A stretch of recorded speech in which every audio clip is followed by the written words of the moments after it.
रिश्ते भी तो रस्सी पर टंगे कपड़ों जैसे हैं।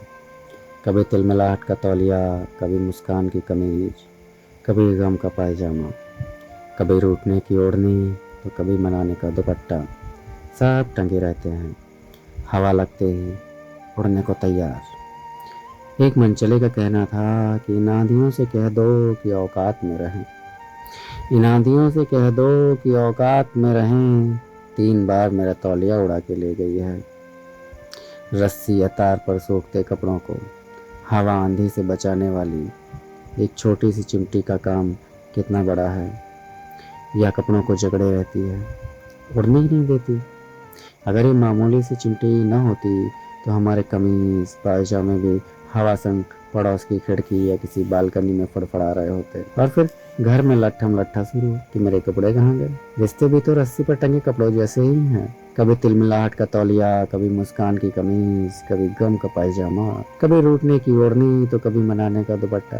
सब टंगे रहते हैं, हवा लगते ही उड़ने को तैयार। कभी घमंड की आंधी, कभी गलतफहमी की झोंक तो कभी तू मैं का बवंडर रिश्तों को उड़ा देता है। रिश्तों की मजबूती चिमटे की पकड़ जैसी होती है। चिमटी छोटी ही सही मगर उड़ते रिश्तों को थाम लेती है। बड़े बुजुर्ग ही तो असली चिमटी हैं जो रिश्तों को हवा लगने से बचा लेते हैं। परिवार का हर रिश्ता तभी बचा रहता है जब भावनापूर्ण बुद्धिमत्ता की कोई चिमटी चुपचाप उसे पकड़ कर रखे। जिंदगी की हवाएं भी कोई कम नहीं, कभी गलतफहमी की हवा, कभी अहंकार का तूफान, कभी ईर्ष्या की आंधी तो कभी कभी बस छोटी सी तुनक मिजाजी भी की सरसराहट। इन हवाओं में रिश्तों के कपड़े फड़फड़ाने लगते हैं।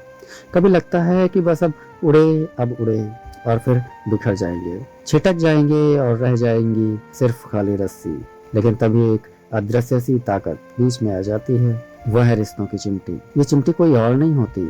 कभी दादी की थपकी, कभी नानी का मीठा मशवरा, कभी पिता का ठहराव भरा वक्त तो कभी माँ की कि अरे छोड़ो, छोटी सी बात है, सब ठीक हो जाएगा।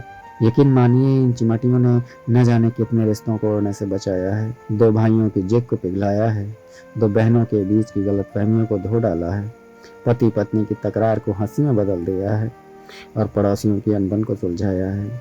अगर ये चिमटियां ना हो तो हमारे रिश्ते कब के उड़कर कहीं दूर चले गए होते और हमें उनका पता भी नहीं लगता। इनके कारण ही हवा थम जाती है और रिश्ते टिक जाते हैं। लेकिन आजकल के रिश्तों का क्या, कोई ये समझना ही नहीं चाहता है। लोग दूसरों को गलतियां देते हैं, अपनी गलतियां कोई एहसास नहीं करता। कोई अपनी गलती मानना ही नहीं चाहता। अगर लोग अपनी गलतियां मानना सीख जाए ना तो रिश्तों की डोर बहुत लंबी होती है और उसमें जो प्यार होता है ना बहुत लंबा चलता है, बहुत लंबा।